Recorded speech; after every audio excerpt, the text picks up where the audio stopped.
It's interesting. You're saying hello and you can't hear people say hello back. So I you know. just assume and hope that people are saying hello from their bedrooms. But welcome to our BFI Network live session. We've got some amazing distribution champions here. I'm going to leave them to big up themselves after this. But we're doing this because we know it's an interesting time out there and people have a lot of questions about what is the future of distribution for short films and filmmaking in general. So my name is Matthew John. I'm one of the BFI Network execs. I've got Joseph Kadiri here as well, fellow exec. Yeah. We're going to pass it on to Jason Sondhi and Jordan McGarry. Do your thing. Thanks, Matt. Hello, everybody. I'm Jordan McGarry. I'm the head of talent development and production at Film London. And Matt asked me to do this session today, although this would normally be Matt and Joe's show, because I know Jason Sondhi very well, having worked with him for several years at Vimeo some time ago. And we just thought it would be a really good time to have a chat about all of the stuff that we're going to cover today, because actually this was inspired, Jason, by one of your colleagues' tweets. Ivan from Short of the Week tweeted a while ago to say, well, anyway, let's get into that in a second, but talking about whether or not this is a good time to launch short films online. And I've been a fan of Short of the Week for a long time. And particularly, I think you guys are the kind of reference point that we use often for people who are talking about launching a film online. You have done an exhaustive sort of research piece on how to do that and strategy around launching films online. So we're going to go deep on that today. But just to kick things off, I wonder, could you introduce yourself and tell us a little bit about Short of the Week and what you do? Sure. Hi, everyone. My name's Jason Sondhi. I co-founded Short of the Week with my partner, Andrew Allen, some 13 years ago. And Short of the Week is basically dedicated to the proposition of supporting and challenging emerging filmmakers and to introduce them to the world and to create for them, you know, access to audience and access to opportunities. And so we have a team of about 13 that is distributed throughout the world. Our head of content is based here in the UK, and we get about 5,000 submissions a year and curate maybe 200 to 250 short films a year. We support the individual filmmakers in the release and helping them strategize through the thoughts of how to best approach an online release, and then support it through our audience channels, the website, our social media, Instagram, our YouTube channel, which is a special focus of ours right now and has added 250,000 subscribers in a little over a year. And through our mailing list, which is, you know, quite impressive in terms of the number of creative execs, producers, managers who like to check in and value our curation and value our taste in terms of identifying young talent that they potentially want to work with. So obviously we're in special times at the moment. It's not entirely normal practice right now, but let's talk a little bit about what happens usually. Like if I have a short film and I want you to feature it, how do I go about that? Yeah, the easiest way is to submit. We have a big button right at the top of shortoftheweek.com, and that leads you to a portal that allows you to pay $30 to submit to us. We think that $30 is very fair compared to what a lot of film festivals charge. We also have a couple of things that we offer, which is we will give you an answer, yes or no, within 7 days. So there's no indeterminate waiting period because we're a year-round initiative, so we don't have to wait for an announcement or anything like that. And then secondarily, if you want about 500 words of in-depth real talk about what we thought about your film, what works for us, what doesn't work, that is a special add-on that you can purchase, and that also comes within 7 days of submitting. At which point, if you're accepted, we send you a form to fill out that provides some background information on the film and yourself as a creative. And then we get in touch with you about scheduling it out. You know, usually we like at least 2 weeks minimum of lead time before from the time of acceptance until the time of publish.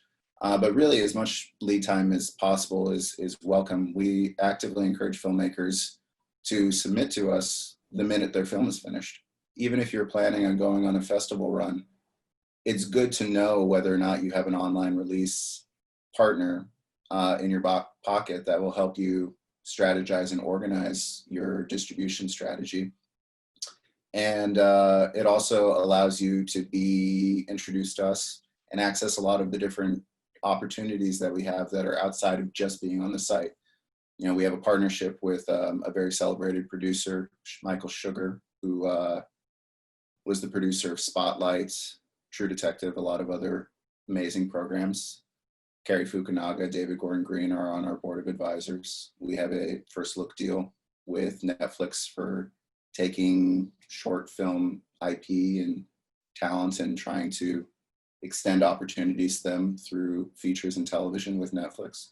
So yeah, please submit early.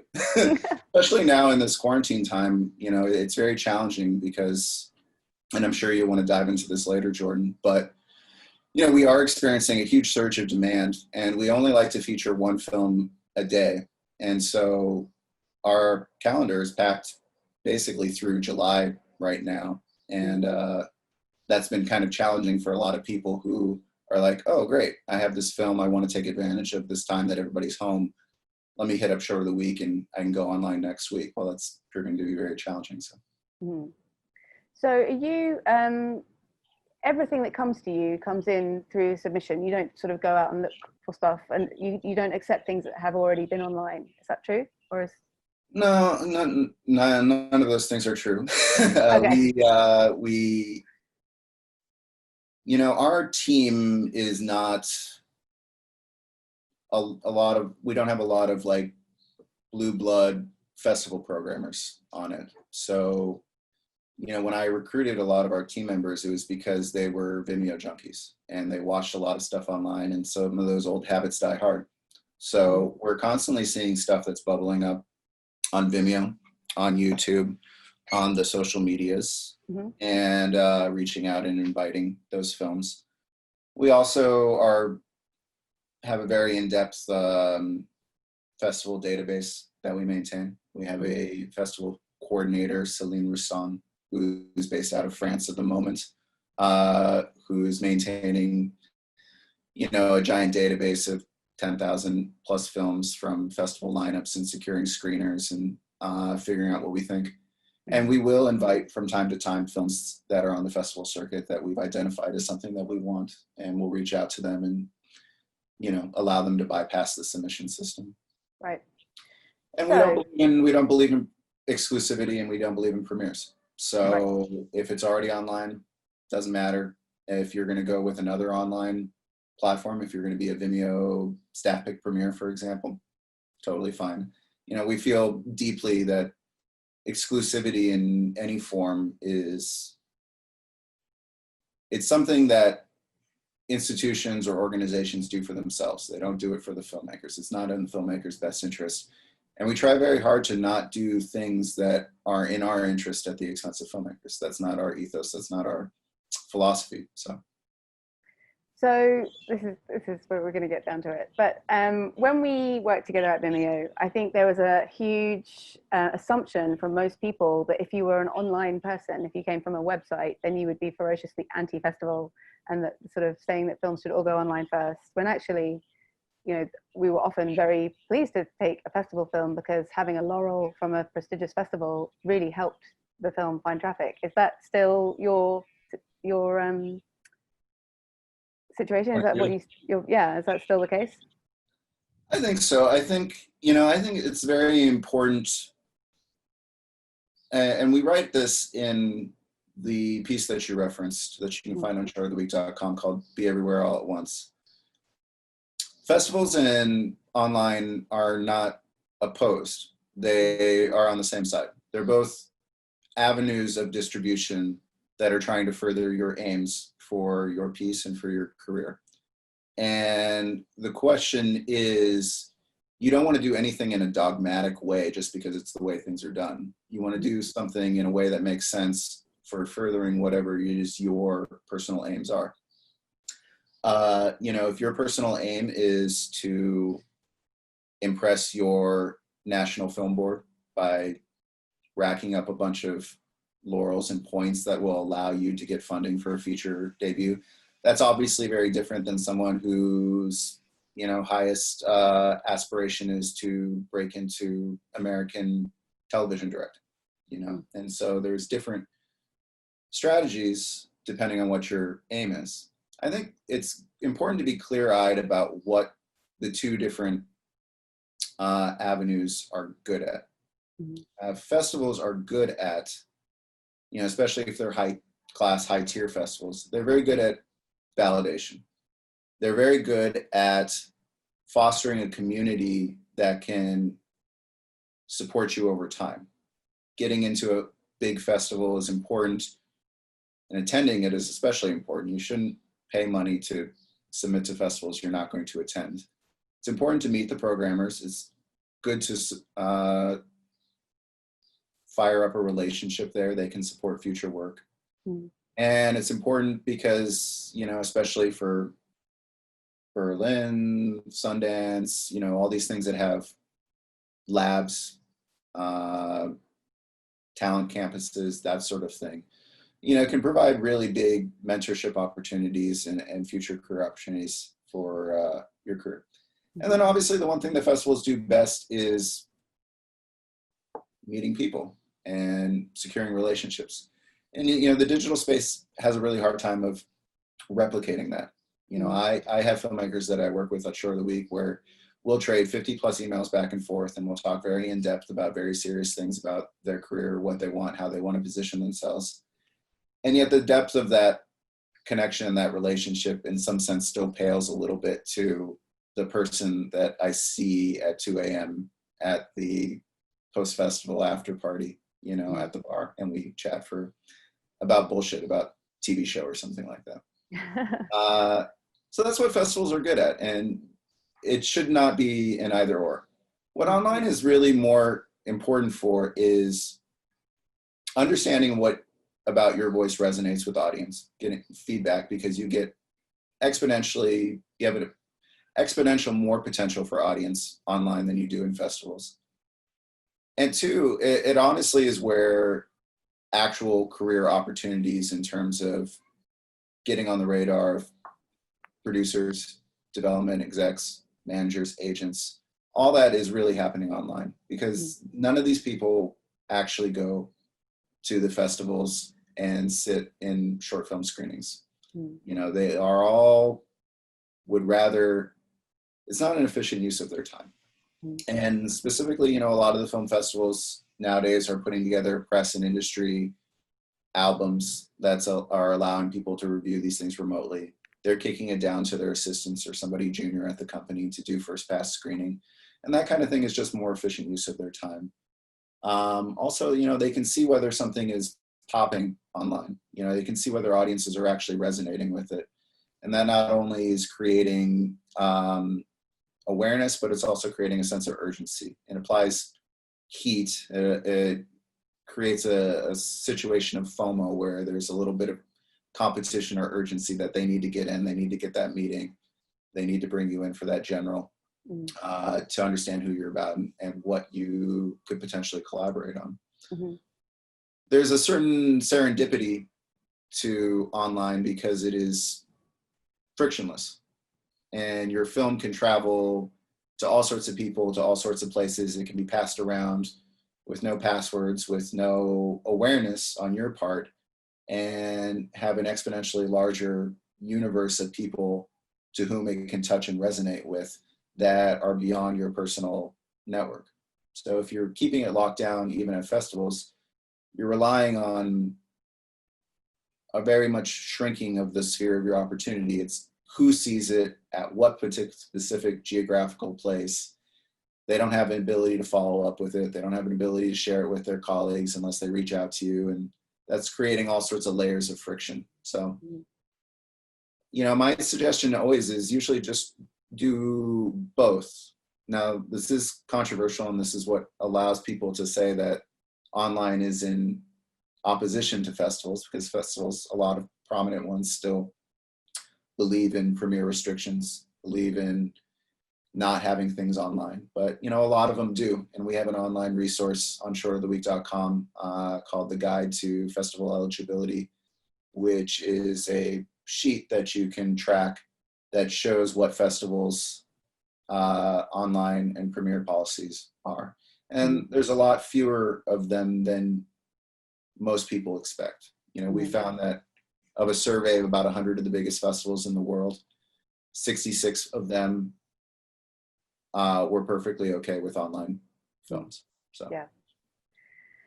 Right. So this is all in the normal world, which we don't know if that exists anymore. Everything is up in the air and everything's changing, particularly around festivals. So as you said, I can imagine that you've had a surge in people submitting their shorts to you. We've all heard, we all sat there watching Netflix much more than we maybe usually do. We all know that everyone's at home watching more stuff. And yet, as Ivan said, your colleague, in his tweet, certainly initially when everyone was rushing into the online space, everyone, like, we're dealing with this really massive, heavy thing that is quite hard to get your head around. And we're all also like constantly refreshing rolling news. So what do you think? Is now a good time to be trying to launch a film online? And what trends are you seeing in people submitting stuff to you? I think, I don't fully agree with, Ivan's tweet in question. I think this is a fine time to go online. And I think a lot of it is being driven by people not thinking that they really have other options or other recourses, We experienced in those first few weeks about 3x our normal submission volume, which was pretty challenging for our team, and maybe is what prompted Ivan, because he does the bulk of our submission screenings. Right. But it's undeniably true that the online space, because it is now suddenly the only space, has become more competitive. Numbers for everyone are up. Netflix is up, Short of the Week is up. Sometimes significantly so, 15, 20, 30%. So there is more viewing going on, but then there are also more things to be viewed. And also it's a little bit harder to break into a general conversation, because even if everybody is on Instagram and Twitter, refreshing, news, there's less mental bandwidth for new information, new ideas, discovering new things. And I think that's going to, if I'm being completely honest, I think that's going to be exacerbated. I think that there was a flush of excitement in the creative possibilities of what we were going to do with all this time and all these people shut in April. And now that we're in May, I think it's starting to weigh on people. People are starting to get a little bit more lethargic. Some of the excitement around, what kind of new potential avenues, feel free, audience, to disagree. Maybe you're excited about getting a chance to do these kind of remote talks.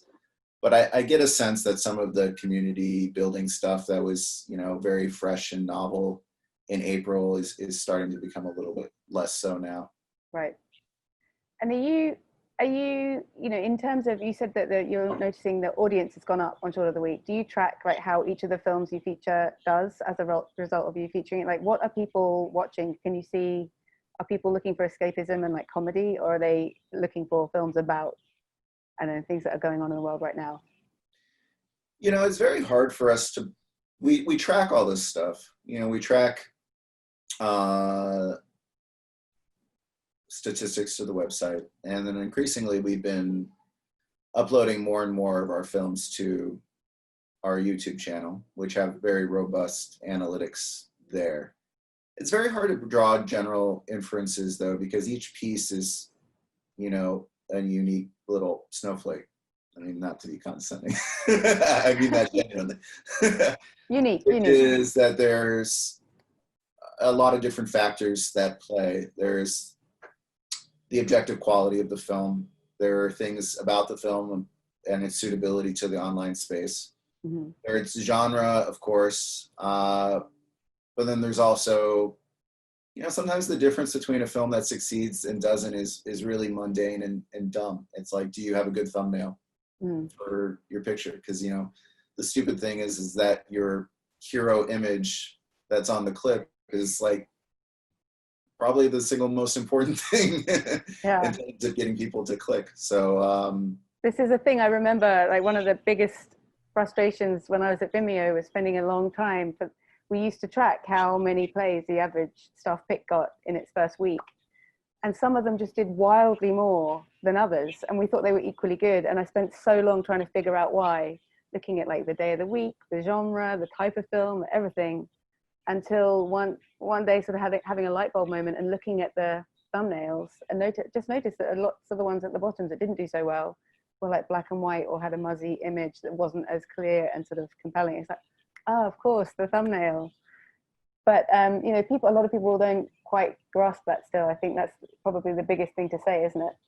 Like, I think it's a very difficult skill. I've been doing this for 13 years. I have a good sense of thumbnails. I have a poor sense, despite the fact that I feel like I'm a decent writer, I have a poor sense of headline writing, how to write something that's succinct and catchy as a headline or a log line or a description that will entice people to watch. I tend to be kind of overly explanatory, long-winded, and like, this is what the film is about. It's like, people don't care what the film is about. People care what is enticing about the film. And that's like an art in its own right. That's, ideally creators should be good at. It's very closely tied to the advice to hone your elevator pitch.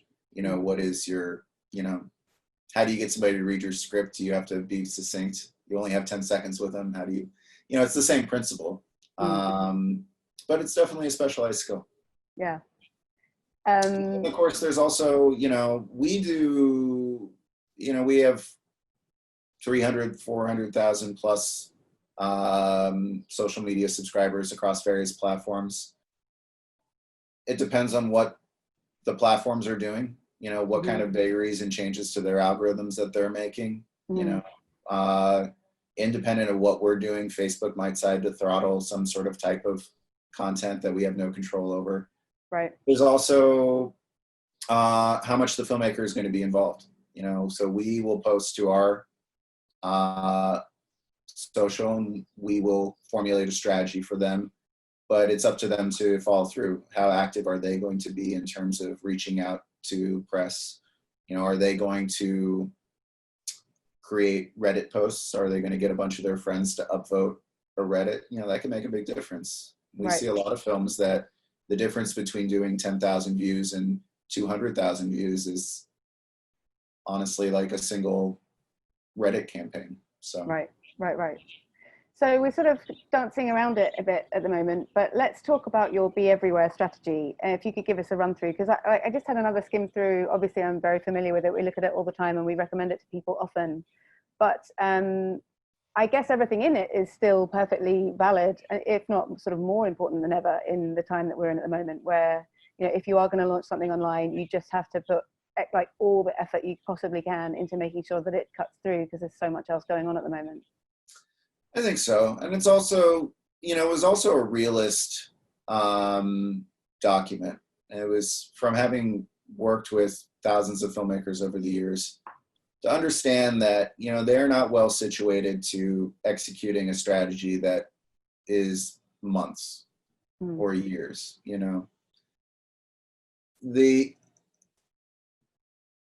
if we're being honest, your short film is not a revenue maker for you. It's not going to make or break your career. It's a stepping stone within the larger scale of your career. And spending 18 months really focusing on that rather than focusing on what the next thing you're going to make doesn't make a lot of sense. So Be Everywhere All at Once is about figuring out what's important to you, what you're trying to get from this short film. What are the outcomes that are most important to you? Do you want to pitch it as a feature adaptation? Do you want to pitch a separate feature adaptation? Do you want to get representation do you just want people to enjoy it? Do you want the satisfaction and the validation of knowing that a bunch of people really are touched by your work and that are affected by it? So, you know, that's always an important first step. You know, it's an important first step no matter anything you do in life, is to figure out why you're doing it. But, and then secondly, it's to say, your time is limited. You're not a professional marketer. You shouldn't become a professional marketer. So let's do this all in a hurry. Let's collapse this time window to try to get as most impact in as short a period of time as possible. One of the things that prevents you from doing it in a short period of time as possible is exclusivity, whether that's exclusivity through festivals or whether that's exclusivity through an online platform. So you should try to avoid that if you can. And then the other key insight is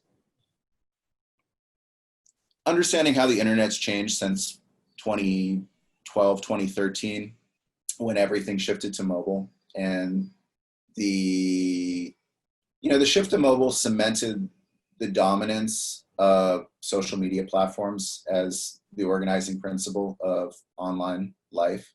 And that hurt the open web.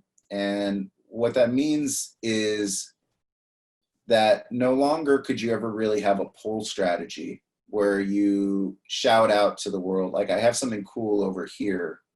Come look at my cool thing over here. And it necessitated a push strategy because all these social media platforms are, in their sense, walled gardens, and they're engineered to keep people in them. And so you can't leverage them that effectively to drive people from them to somewhere else. They're going to prioritize and value native content to them. And so rather than have a single copy of your film that lives in a place that you're wanting to drive people to, like your personal website or even your short of the week review page, you know, it's important to have your film have a multi-platform strategy where you're pursuing audience where audience is spending time. So if they're spending all their time, if your target audience is spending all their time on Instagram, well, then you should have the film on Instagram. You know, you should have it on Vimeo still, because that's where a very, still to this day, critical and crucial filmmaker audience of your peers exists. But YouTube is, you know, 1000x bigger than Vimeo. So if you want to get raw audience, and raw audience is often important to how you market yourself and your positioning later, then you should be on YouTube too. So that's kind of, those are like the tenets, the key tenets of Be Everywhere All at Once. Obviously, be everywhere. So multi-platform, multi-language, and then at once, which is rather than windowing your release over a long period of time, you should aim to condense it as much as possible. Not only is it more effective by getting much more kind of momentum behind something to help break through the noise, but it's also easier executionally, because you can do a 2-week sprint to promote a short film. It doesn't make sense to have a short film that you did dominate 12, 18 months of your life. And it's hard to keep your crew and your supporters and your fan base engaged with that kind of lengthy process. It's much easier to have a discrete ask over a short period of time. Yeah. Cool. Thank you. I know there are lots of questions coming in, and we will go to them in a moment, I promise, everybody. But I just wanted to talk about a couple of things to clarify, for I'm sure lots of people are aware of this, but just for the sake of anyone who is newer to this kind of sphere. There was a while back in the day where everyone was talking about building audiences around films, and that's just, we all now know that it's counterproductive to be having to restart the engine every time you have a new film out, and it's much more interesting to try and do that around yourself, right? So what do you have in terms of advice? Like, you just talked about the difference between YouTube and Vimeo. Would you say it's important for filmmakers to also kind of nurture and cultivate a social media presence for themselves, like their own what do they do in between films? Is that something that you ever think about or look at? I think it's undeniably an asset if you can do it. And I remember very keenly when we were working together at Vimeo, that was a central thesis statement around Vimeo On Demand, which was a product that you and I both worked on developing. And it very much was in the indie film conversation at that point through things like Sundance Artist Services, who were writing big case studies and holding workshops about how to better create yourself as a brand, so to speak. Mm-hmm. And there was a lot of other pieces. There was Amanda Palmer and Kickstarter and the concept of 1,000 True Fans. And there's a lot of intellectual labor that was put into this. And the good news is that it works. It works. But I've come to a place where I'm actually, I sometimes get pushback against this. I think it was maybe the one thing that got the most pushback from readers about Be Everywhere All at Once, which is I said that that's really not a good use of your time. Mm. If your natural personality is a person who can be active on Facebook and can be active on Twitter and Instagram and create a following around yourself as a personality, it's absolutely an asset, and by all means go for it. But just through years of experience of working with filmmakers, I realized that it wasn't something that was natural to 90+% of them. It was something that they weren't good at. It was something that they felt uncomfortable about doing. Mm. And I said, you shouldn't feel forced to bend yourself into becoming a self-promoting marketer, thought leader, if that's not your natural personality. Mm. Because, even for people who try, it's very hard to be successful at it. And then two, look, it's a misunderstanding of how it's a long process that takes a long time. Mm. And it's much easier to have a discreet ask like, watch my film. And instead of getting 10,000 fans yourself, just getting someone to loan you the 10,000 fans they already have. And that means going to Short of the Week. That means going to It's Nice That. It means going to, these publications, these curators, these tastemakers, who that's their job. That's their job to develop an audience over time. And let's just borrow and piggyback off their networks rather than trying to create your own.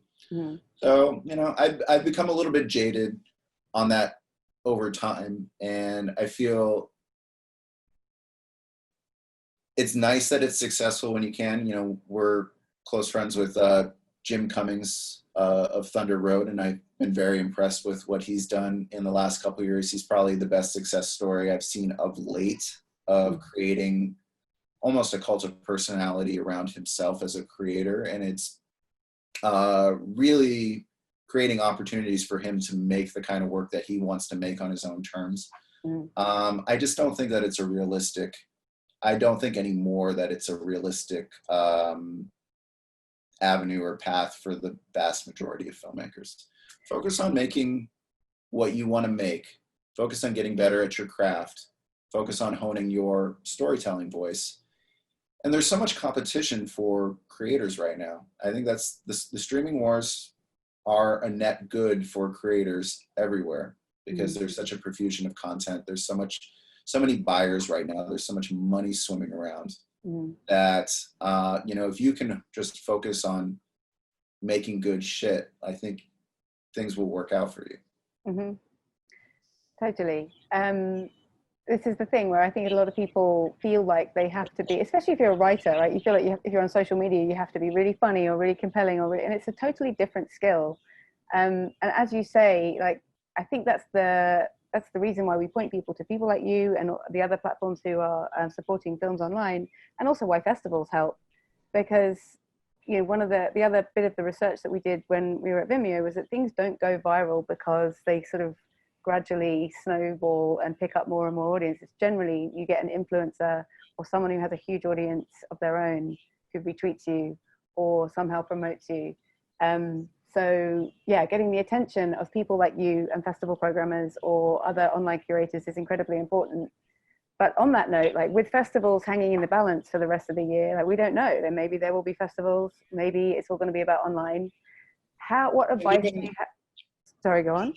No, go ahead. Finish your thought. Sorry. Well, I was going to say, A, what do you think is going to happen to festivals? Like what news are you hearing in America, if any, that might be different from what we're anticipating here? And also, how do you become friends with people like you and festival programmers? How do you reach those people? Sure. Yeah, it's tough. We've been tracking just privately all the festivals that are doing digital versions of themselves or going virtual. And, it's tough even for myself who is very invested in this world. I haven't actually participated in a lot of them.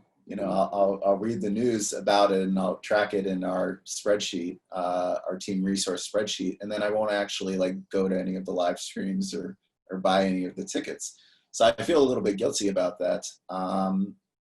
But it's something that I'm curious about because I think that, like we're doing today through Zoom, I think there is a lot of potential to virtualize a lot of what festivals provide. But I think it rather than translating what festivals currently do and just trying to digitize it in a one-to-one way, I think it's going to take time. And I think it's kind of needs to be reinvented from the ground up in a digital first way rather than trying to translate, trying to leverage the strengths of digital without and concede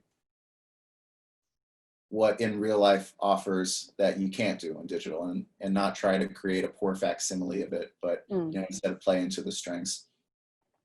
I think because honestly, look, virtual has a lot of advantages insofar as something like this. It's more egalitarian.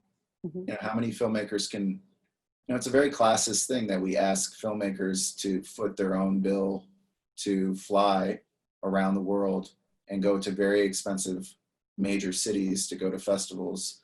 It's a very unfair thing to be asking. It's also a very environmentally damaging thing if you care about that, which people should, having people fly from around the world. So yeah, I think that there's advantages to going virtual, and I'm going to keep tracking festivals to see what kind of new ideas that they're providing on that space. Regarding whether they're going to come back in real life, of course they will eventually. But I've been on the pessimist scale since February, honestly. I don't think we're going to have any festivals in 2020. I think there's a decent chance that we're going to lose a lot of 2021 festivals. Right. And the reason is as much as we love them and we care about them, festivals are non-essential. In America here, we're having big fights about opening up basic, day-to-day things of life.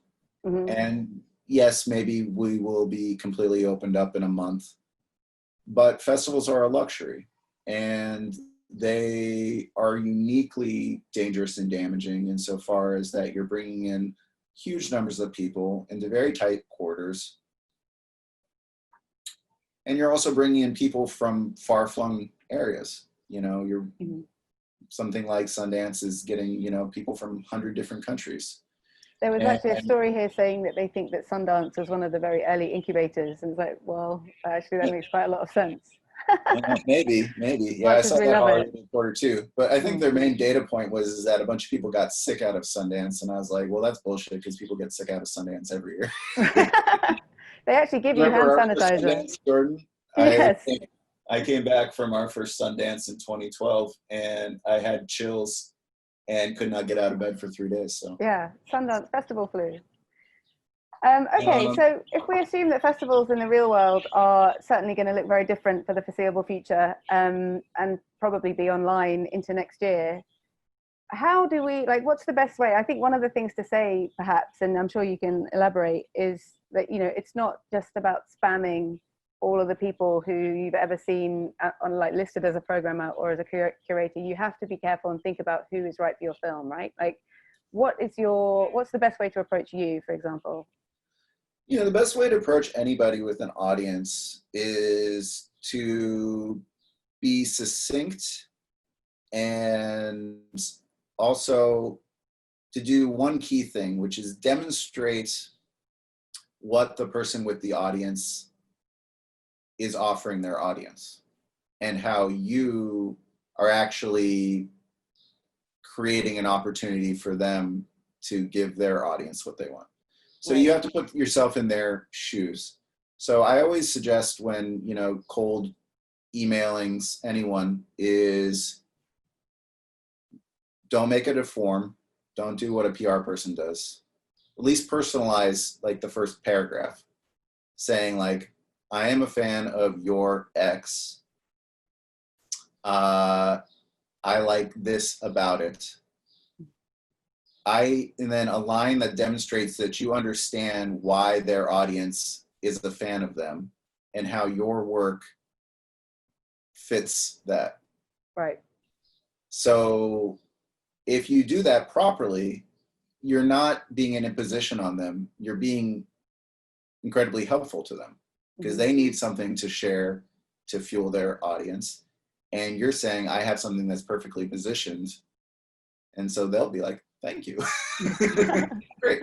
Right. The other thing about it is to, so in that regard, after you've done that with the personal level, I always suggest people maybe write a couple of sample headlines. Like if it's an online blog or magazine or something, like, write a couple of headlines that sort of crystallize what the appeal of your film is to their audience. Right. And then I also say, make sure to include a Dropbox, Drive, whatever kind of virtual folder with stills, your poster, a designed still, some clean stills, GIFs, whatever you want, director's statement, any links that you want to provide. Mm-hmm. Just make it really easy so that they don't even have to email you back to share. That they can read it, look at it, and turn it around without having any other additional interaction with you. Mm-hmm. Now, if they want to reach out, if they want to coordinate, if they want to ask you questions, it's beautiful. But don't force them to do that for them to cover your film. Right. And then obviously for short of the week, look, you know, we have submissions. And, you know, the dirty secret is, and, you know, people complain about this all the time with programmers at festivals. Oh, it's a club. It helps to know somebody who knows somebody. You know, to a certain extent, I'm not going to lie, like, that is true. If you get a vouching from, you know, like, if you want to be a Vimeo staff pick and you don't have access to the Vimeo curators, it probably is helpful for, if you know someone who's tight with them, to make the introduction on your behalf. Right. I think it's so true. I mean, I don't know if this is still the case. Obviously, it's been a while since we were at Vimeo, but we felt that responsibility about trying to not make it a club. Obviously, if you see someone whose work you've loved before and they've got a new piece, you're going to jump on it. But, you know, we felt that responsibility of trying to aim for like 50% first-time staff picks. Is that something that you feel? And if so, like, where do you find those people who may not even know about Short of the Week yet? Do you do outreach to sort of open the gates? I guess you're doing this. I'd say, you know, probably 60 or 70% of our work, our features, come from the submission process. Mm-hmm. And so, you know, I haven't done the numbers, but it's a lot of new faces generally. We have, you know, some superstar creators that have been featured 3, 4, 5 times. But not that many. I'd say the vast majority of the people are being featured for the first time. Mm-hmm. And, you know, I also think that people just aren't making as many short films as they used to. And that's honestly a good thing. You know, you used to see people make 4, 5, 6 short films and sort of establishing and developing themselves. I think it's good for the ecosystem that a lot of the real cream creators are moving to TV directing, that are moving to their indie feature, that are moving to, you know, the streaming platforms, so, or to commercial work. I think the entire ecosystem is really shifted to identifying talent earlier and trying to leverage talent earlier. So I think that's nice. So I'm just going to go, we've got a lot of questions coming in and I'm conscious of time. I've got a question here.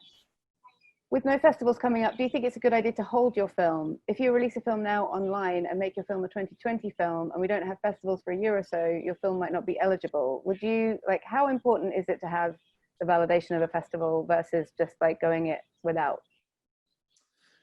You know, I think you're going to find festivals are going to relax a lot of the things that they said just by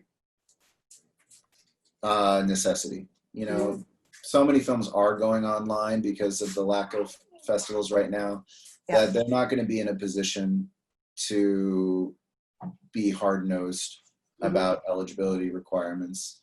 You know, they're going to be struggling. They're going to be in a bad financial shape, and they're not going to be able to like tell a whole swath of potential paying submitters like, no thanks, we don't want you either.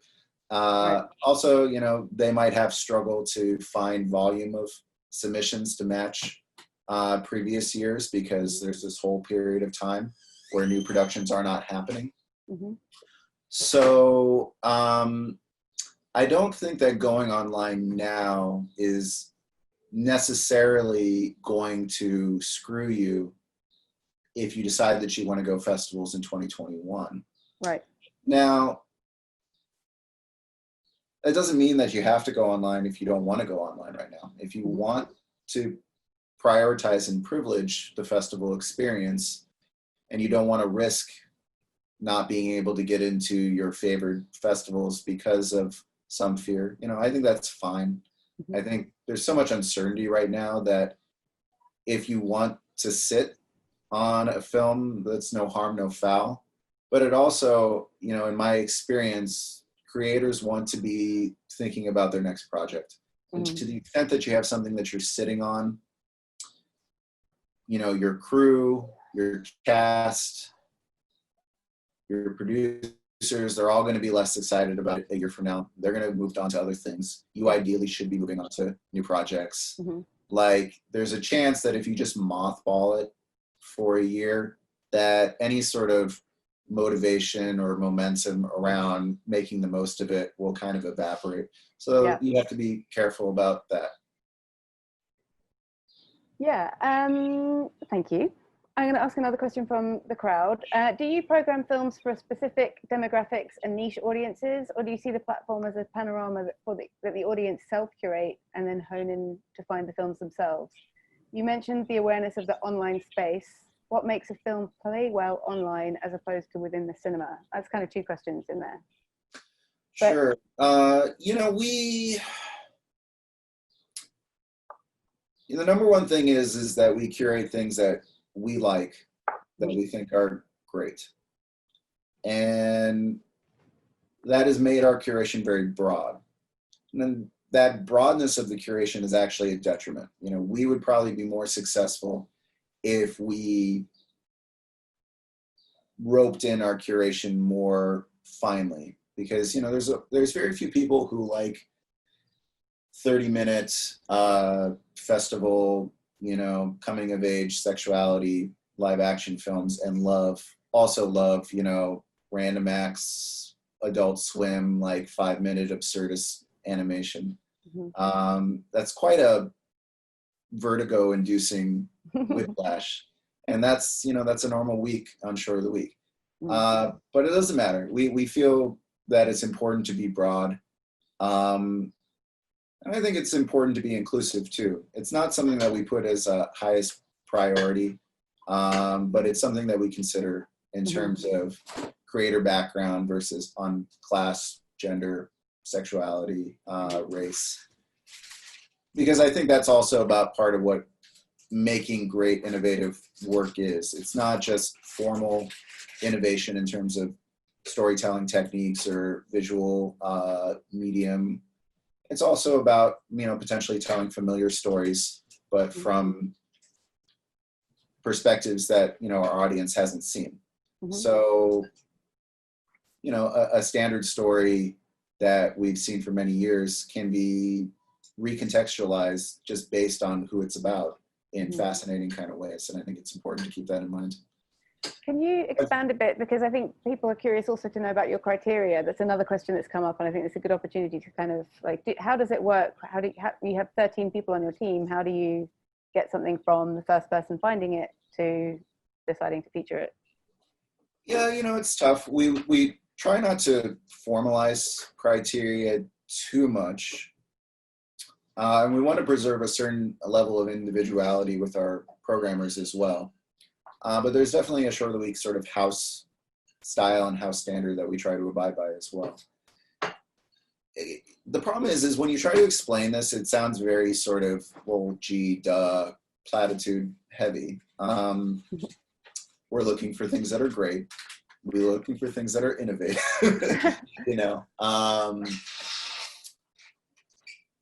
and we're looking for things that excite us. Now, there's a couple of things that are interesting that are specific to maybe our platform that people would find interesting, which is we do believe that there's a divide between a quote unquote festival film versus an online film. Often what that means is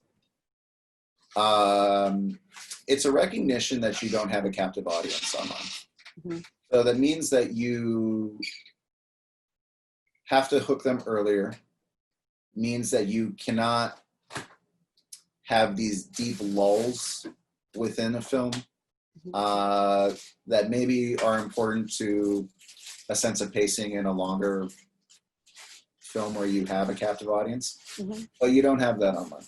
And so you cannot let an audience disengage or be bored. So those are kind of two things that we think about constantly.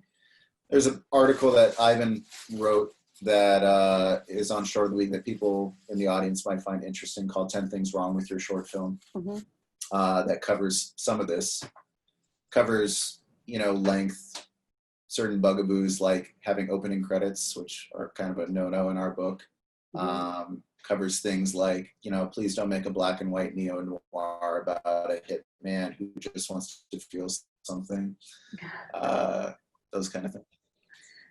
Right. Another question we've just had, if my short is 5 years old, can I submit it? I feel like I'm interested to know but I think I might know the answer here. That's interesting because I've gotten that question much, much more in the last month than I have in any of the years prior. Right. The short answer is yes, you absolutely can. We're looking for great films, and honestly, the freshness of it doesn't mean very much to our audience. Our audience are not, festival diehards who are going to be disappointed that today's pick is not the latest 2020 BFI London film, because they don't know one way or the other. That's the biggest actually hurdle with the short film ecosystem is, there's so little awareness and anticipation around a film that it's very much like a fresh surprise every day when it comes in. And that can be a little bit exhausting for the audience. And it's something that we've been thinking about. It's like, how do we achieve a certain degree of anticipation, like the way that, Disney will have a new Star Wars teaser at the Super Bowl, even though the movie's not coming out for 9 months or 10 months. At least it gets the conversation started. Short film world doesn't have that. If anybody has some good ideas on how we can start creating that would be fun. Do you recommend people, this is not in the official questions, but how often do you see short film trailers? What do you think of that? Do you think shorts need a trailer? I always suggest people put together trailers and publicize them. It's our standard advice that you should put it out maybe a week or two before your full film release, and you should put the date of the full film release on the description and in the trailer itself. I don't think it's a supremely effective tool. I think you should have one up insofar as somebody hears about the film, they should have something that they should be able to see, even if you're not online and you're not thinking about online. I do this all the time. Right. You know, I hear about something that is playing a high profile festival. I go look it up, I Google it, and I like to be able to see it, find a trailer at that time. And then two, yeah, like I just said, I think it's useful to have something to share with your personal network and your cast and crew's personal network that is sort of an announcement, that's like an actual piece of visual content that lets them know about the upcoming release, so that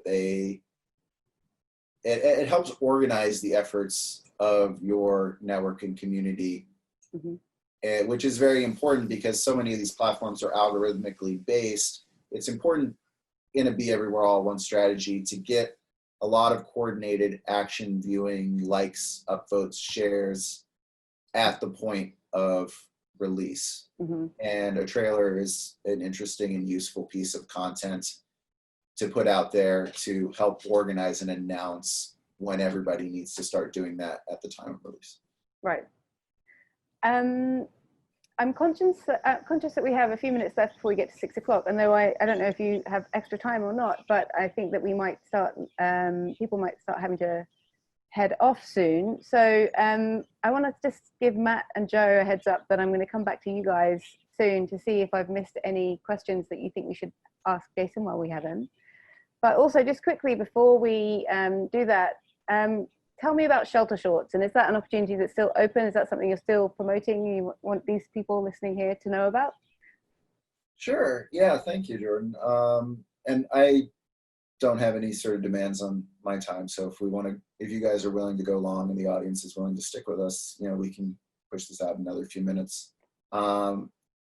Shelter Shorts was an idea that was brought to us by two filmmakers, Max McGillivray and Lance Oppenheim.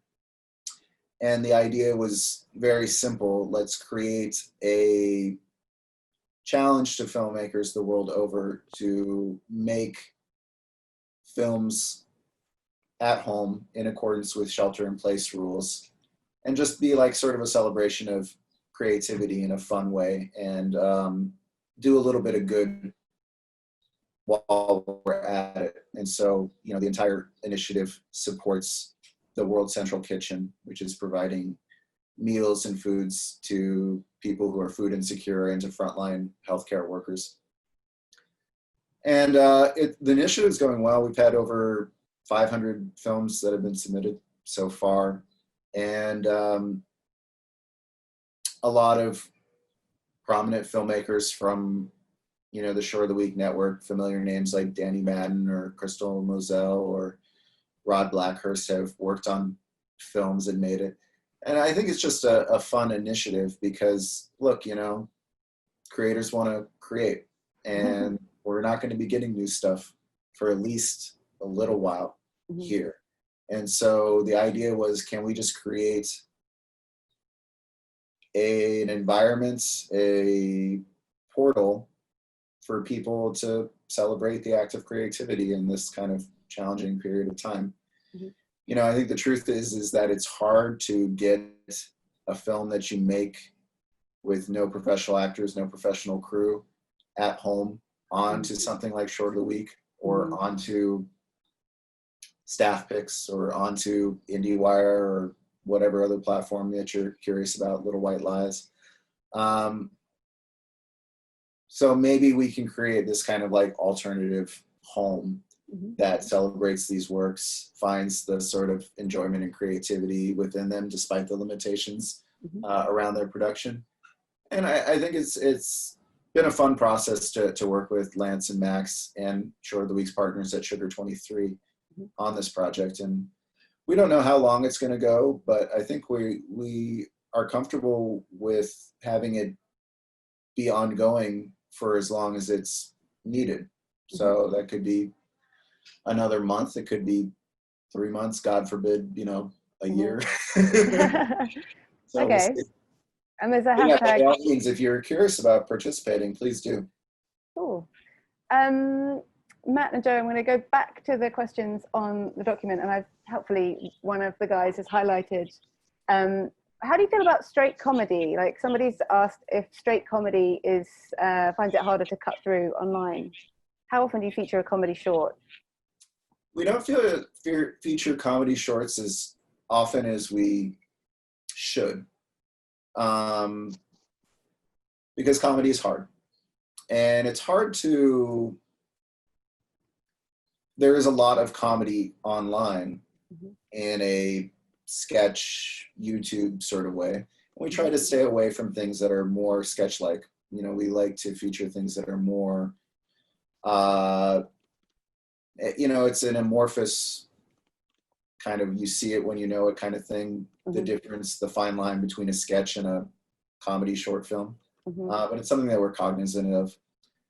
And I don't know, it's tough to communicate to an audience that this comedy is funny. Like, there's certain signals that you can do around a drama or around genre work, like a horror or sci-fi, that it's harder to signal with a comedy, just because comedy is so varied and so personal in terms of its taste. So it's a challenge for us, but we do love comedy. I think everybody in the world, for the most part, loves comedy, so there's nothing wrong with it. But I think it presents its own kind of unique challenges to curate and to promote as a creator out in the world. Yeah. Plus, also, so many of the comedy outlets, the media sites, the blogs that focus on comedy have just really been wrecked by our kind of modern internet and by Facebook and algorithmic platforms, that there's not a ton of tastemakers, influencers in the comedy sphere that can help promote your short unless you have an in with a celebrity. And that's always tough. So. Okay, another question that I think Joe is highlighting for us. Dear Jason, can we still hear back within a week now that your submissions must be through the roof? Thank you for a fantastic website. I learn a lot watching your content. Yeah, you know, you can still hear back in a week. It's been a real challenge, I'm not going to lie. I think we worked poor Ivan almost to death. Fortunately, he's very neurotic about letting submissions slip past that 7 days, and so he'll push himself to superhuman lengths. We have managed to free him up a little bit, though, just because, you know, some of our team members have experienced slowdowns with their day jobs and have been able to dedicate a little bit more time. So we're staying on top of it somehow, some way. But... Right. I know, I remember that feeling of just having this constant fear that something amazing is coming in and you don't watch it. Like, you have to get in front of things. So, you know well too that it's very tough. There's a reason that, you know, professional programmers tend to build gaps into their system, because watching, you know, 5-10 short films a day, every day, into the infinity and beyond is very tough on your psyche. It's good to build in breaks, and I need to do a better job of that with my team. That's why also when a great comedy does land, it's amazing, because I imagine there's going to be a lot of quite heavy going films coming out of this period. There's still nothing quite like firing up something that you have no knowledge or expectation about and just being blown away by it. It's still a very special feeling. And it fuels a lot of the mundanity of being a programmer. Is chasing that sort of sugar high of that one that really knocks your socks off. Yeah. I've got another question for you from the crowd. I like the Be Everywhere All at Once strategy for shorts, but would like to know if that applies to putting short films on Amazon Prime Video that is to some extent exclusive to Amazon subscribers, knowing full well that shorts don't make money, as you said. What do you think about these kinds of platforms? I've heard filmmakers having some success putting their shorts on Amazon Prime. It's not something that we directly facilitate, but it's absolutely in keeping with a Be Everywhere All at Once strategy. Mm-hmm. I wouldn't make it exclusive to Amazon. You know, it's not a platform where people know to look for shorts, and it's not also easily shareable in social and networked sort of ways. But if you want to have it as an additional component to a Vimeo, YouTube release, I think that there's a lot to recommend it. And if you make a little bit of money, then great. I think there is a decent short film community that's kind of growing around Amazon Prime, because I think a lot of the professional distributors have started to get their catalogs on there.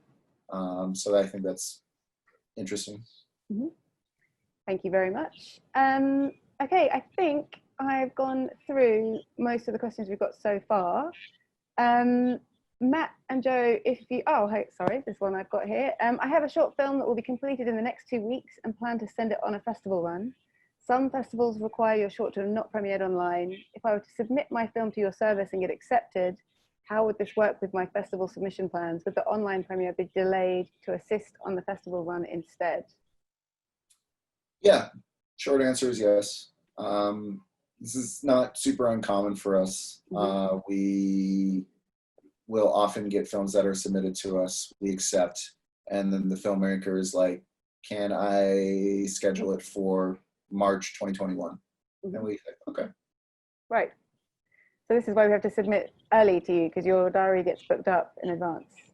Okay. I've got another one that's just been highlighted. Thanks, Matt and Joe. Can you point to some of the biggest successes that have come from your site? For example, an agency discovering a writer or director. Oh man, you know, I should always have these things on the tip of my tongue, and I always kind of trip up when I'm asked. You know, there are so many of them. It's a matter of figuring out which one you want to highlight at any given point in time. I think the other thing also is that it's sometimes difficult for us to tease causality.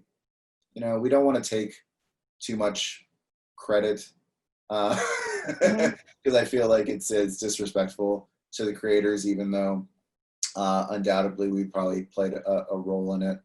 So, you know, when we do get, I really appreciate, if you end up being on Short of the Week and something good happens to you, you should email me and let me know, because I think very few filmmakers actually do that, even though I hear.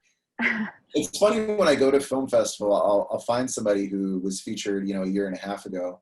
They're like, oh man, it's so great to finally meet you, you know, being on Short of the Week. I got signed to CAA and I took all these generals, and now I'm writing a pilot with this production company. I'm like, you know, you could have and told me this. You didn't have to wait until we randomly ran into each other at a film festival. Right.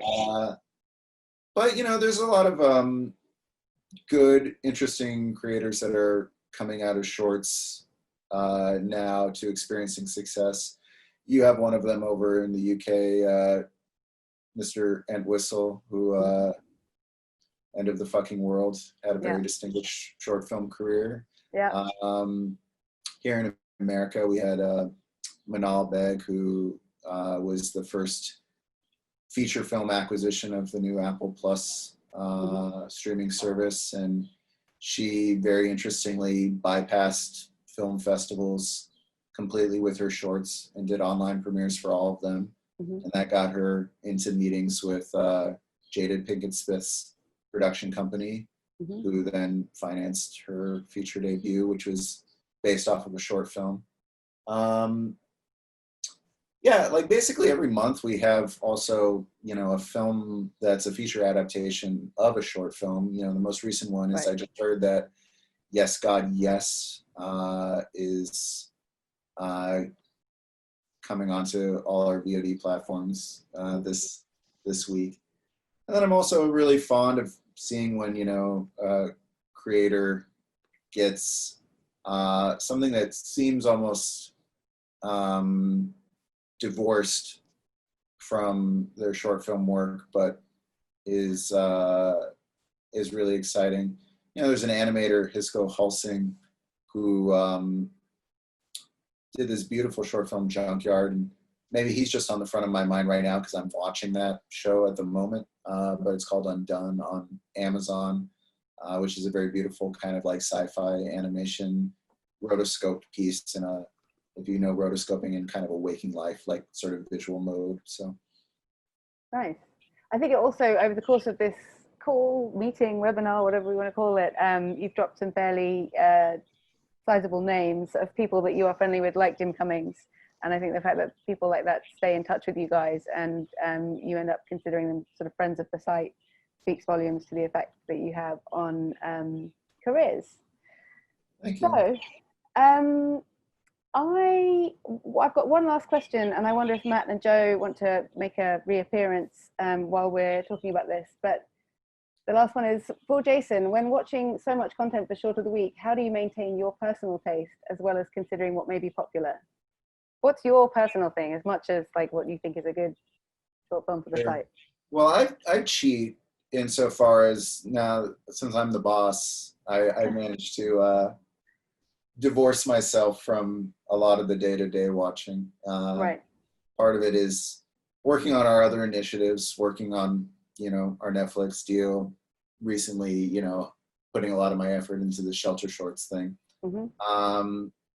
So I get brought in to play decider when there's an argument between my senior editors. So Right. I'm generally watching things that are already like at least a baseline of good, like a 7 or an 8 or something like that. Right. So that's nice.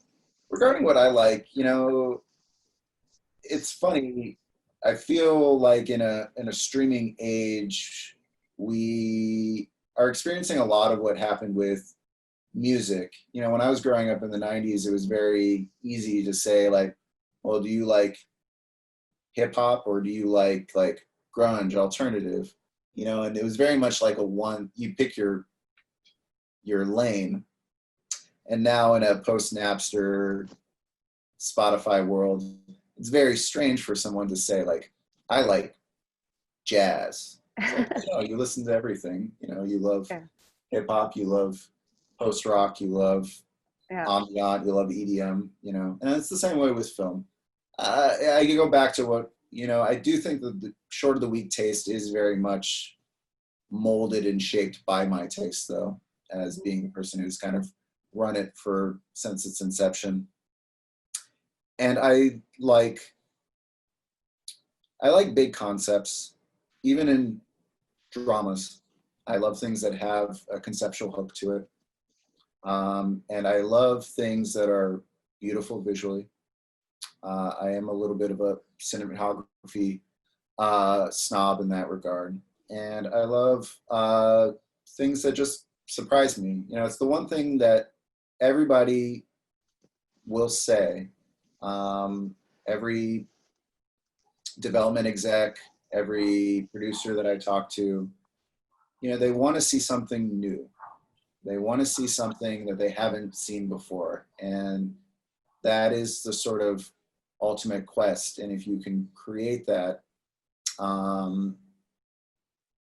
you'll be ahead of the game. Is if you can, and it's not about plucking out completely random concepts that have no bearing to anything that's seen before. It's an iterative process. It's about recombination. There was that good man that we gave lots of staff picks to back at Vimeo, Kirby, who had the series Everything is a Remix. Now, 10 years later, I still think Everything is a Remix, which you can Google, is a good series for creatives to watch. It's an understanding that creativity is often a permutation or a combination of existing ideas rather than something that's completely formed whole cloth out of your imagination. It's the fact that, Darth Vader's helmet was based off of, samurai flicks, Kurosawa, It's recontextualizing existing ideas. So, I think that's something that you should think about when you're at the script stage for all you creators out there. Get lots of eyes on it, get lots of feedback, and say, like, what in here is derivative and repetitive? What is in here that I'm saying that I'm saying it because I'm aping Tarantino or something like that? Use your influences, but also make sure that you're adding some sort of twist to them. You're not just copying them. So.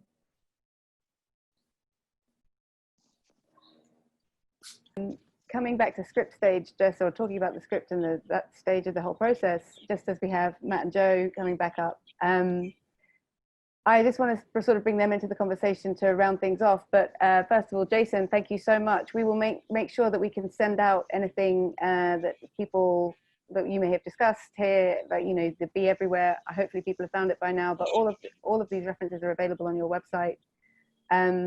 But to come back to the script stage, I think Matt and Joe, you may need to hand over to you guys for people who are working on a script and interested to applying for some funding. If you're in the UK, you can apply to the BFI Network Short Film Fund, and hopefully a little while later you will find yourself submitting to Short of the Week. But guys, have I covered all the questions? And if so, anything? Thank you. Yes, yeah, you have, and thank you so much for your answers, Jason. That's been fantastic. There might be, I think, a question that's just literally landed in the last 30 seconds, but I think we really do have to. We do have to move on at this stage. It's great that so many people have been interested enough to come up, you know, to have questions for you, Jason. Yeah, we do have the. This has been a real pleasure. Yay, thank you. Yeah, so just people, if people aren't aware already of BFI Network, then go to the BFI Network website, where there is information about the Short Film Fund and there's information about the Early Development Fund. I'll put the Short of the Week, Short of the Week, Be Everywhere at Once link in the chat, so that everybody can check that out.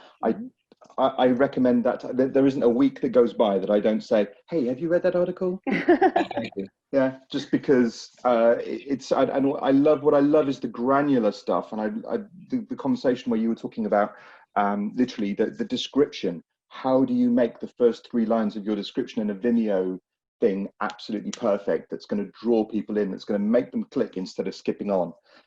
All that stuff is absolutely fascinating, and those are reasons enough to read the article and other articles that you've done. I think there's still an article that you did for Vimeo that I was referencing, like from 10 years ago. So you're going to be very excited, because Be Everywhere All at Once is very much like a 40,000 foot view, and I'm currently in the middle of writing a monumentally exhaustive piece that is a companion, that's like actual nitty-gritty of not principles, but like very specific granular like tips around everything from description to how to write an email to how to color correct your photo that you're for YouTube versus Vimeo. So that's brilliant. That's brilliant. Really Well, I think we're going to have to stop, but Jordan, do you want to wrap things up, or should we just say? No, I think we're done. Nice one, Jason.